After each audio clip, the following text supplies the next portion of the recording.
What is Gorillawire TV? It's movies, music, comics, technology, games, relationships, taboo, paranormal, lifestyle, conspiracy theories, pop culture, humor, obscure. It's people sharing their thoughts, their insight, their opinions, and their voice.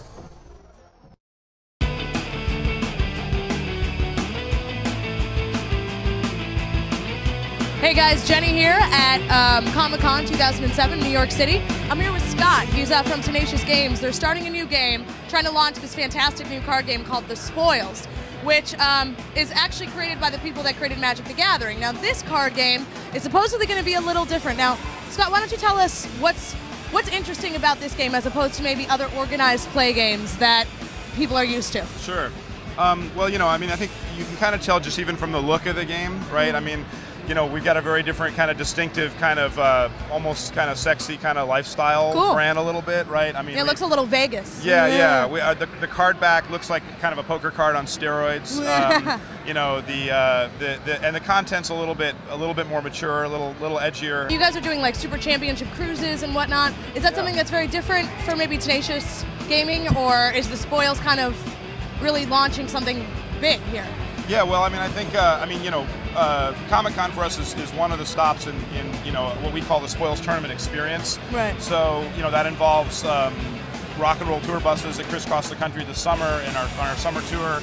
And, you know, if you win some of our tournaments, you basically get to an all-access pass. You hop on the bus and you ride for like a week and play free tournaments and things like that. The Spoilers, our all-girl gaming team, travels on the bus. Everything kind of culminates in a big championship cruise in 2008. We're giving away $400,000. Yeah. And you know, and basically you win a cabin for you and your guest on the cruise if you qualify at these events. And yeah, actually, tell me something a little bit about the fantasy content. Sure. Like what you know, because it's like people say similar to Magic the Gathering. Now, what exactly is? I heard the catchword like cinematic. Sure. Kind of. Yeah, that's great. Yeah, no, I think the difference for us is, you know, we really build something that's kind of different. I mean, a lot of the properties, you know, you kind of look around and, you know, a lot of the fantasy properties, it's all kind of swords and sorcery and, you know, dragons and monsters and stuff like that. And our stuff is, you know, when you take a look at it, it looks a little different. It's definitely got its own unique identity. It's very dark and comedic, right? I mean, we use a lot of humor, and so it's something that, you know, we actually half the team. We've got a team of 35 people now. Half of them are in Singapore. That's where all our creative team is. Oh, and the main, like half the company really comes from a video game development background. So the idea is to build an original property, launch it on this interesting paper platform, right? Something, a space that we know really well, and then transition it over to electronic entertainment, so digital entertainment. Very cool. So you're maybe hoping to transfer like this game into an actual video game. Absolutely, yeah. I mean, that's already in the works. You know, I think a lot of like people that own intellectual property, comic books, video games, you think of card games as kind of the last step on the train, like a way to kind of milk a few $100 grand or a couple $1 million out of a license. So, you know, our idea is to kind of flip that around a little bit, and I think the market really responds because they get the sense that, you know, we care about the card game space. I really hope the company goes far because it's a really great product. So thanks a lot. Hey, thank you. Appreciate it.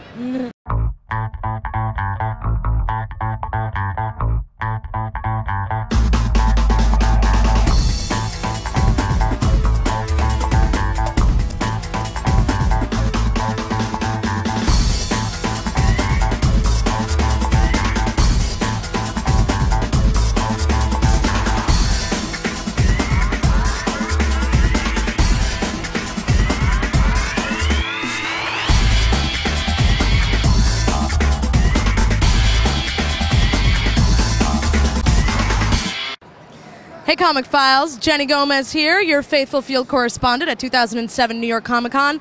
I am totally lost in this crazy huge Jacob Javits Center right now. I'm going to send it over to Jinru, my favorite gorilla buddy, to help you guys out and help me out interviewing people because I got to find my way first. See you later. Greetings, fanboys and fangirls. This is Jinru, the talking ape, reporting from the Jacob Javits New York Comic-Con. As you see right before me, we're at Stonebridge Press, display for Stonebridge Press, publishers of all topics Asian, from manga, anime to TV dramas and feature films. And with us is Jerry White, representing Stonebridge Press. Represent, yo. And let's just take it from the top. So In a few words, Stonebridge. What does the publishing masthead envelop? Well, basically what Stonebridge specializes in are books about Asian popular culture, especially movies and manga, and in my particular case, horror movies.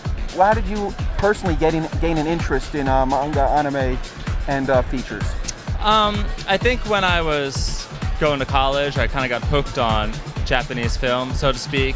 And then what happened is this director, Kiyoshi Kurosawa, who is an incredible director, has a cult following here, but I thought it was pretty amazing no one had written a book about him, and so I decided to do it. And I just heard that recently you've made forays beyond. It started out dealing specifically with Japanese art and Japanese subject matters.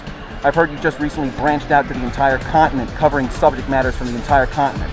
Oh yeah, if you look around at the different books, you can see there's books on language, there's books on, I really like this one, on Japanese gestures, just a real huge variety of things on Asian culture as well as film. Don't be shy. Okay, I'm sorry. No, it's all right. By all I've never means. talked to a gorilla before, so this is new. So going back to Kiyoshi Kurosawa, what exactly do you cover in your biography about him? Well, basically, I cover all of his films. There's a lot of work that he did earlier in Japan that you can't really see here at all. So it's kind of exciting to unearth those films and talk about those, and also the major movies like Cure and Pulse, the scary stuff that he's more well known for. But he also did a lot of comedies early in his career, a lot of Yakuza films. So it was kind of fun to bring that out and write about that.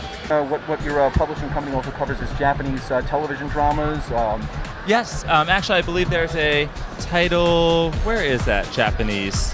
Right behind the Yakuza Right book. behind me, okay. The Dorama Encyclopedia is all about Japanese TV drama. So essentially anything about Japanese pop culture they're published something on it. Stonebridge is expanded into fine art. I believe so. Hi. Can we get Aaron? Hey, buddy. Hey. Yes, sir. Huh? We don't have to take this outside, do we? Cool. Yeah, we have to take this outside. Not serious.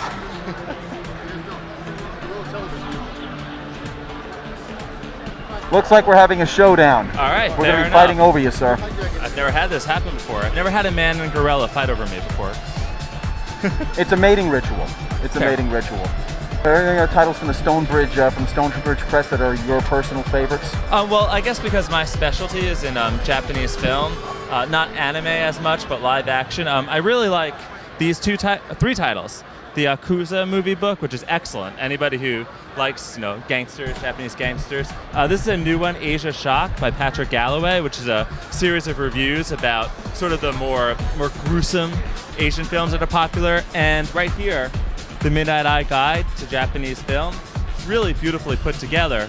And these guys run a website, midnighteye.com, that deals with all subjects of Asian cinema. It's great stuff. Thank you very much, Mr. White. We are taking you off the hot seat. You can breathe easy again. All right, cool. Flip me Thank some you skin, very soul, much. brother. All right. Great, thanks. That's Jinru the Gorilla for interviewing Jerry White, a author published by Stonebridge Media.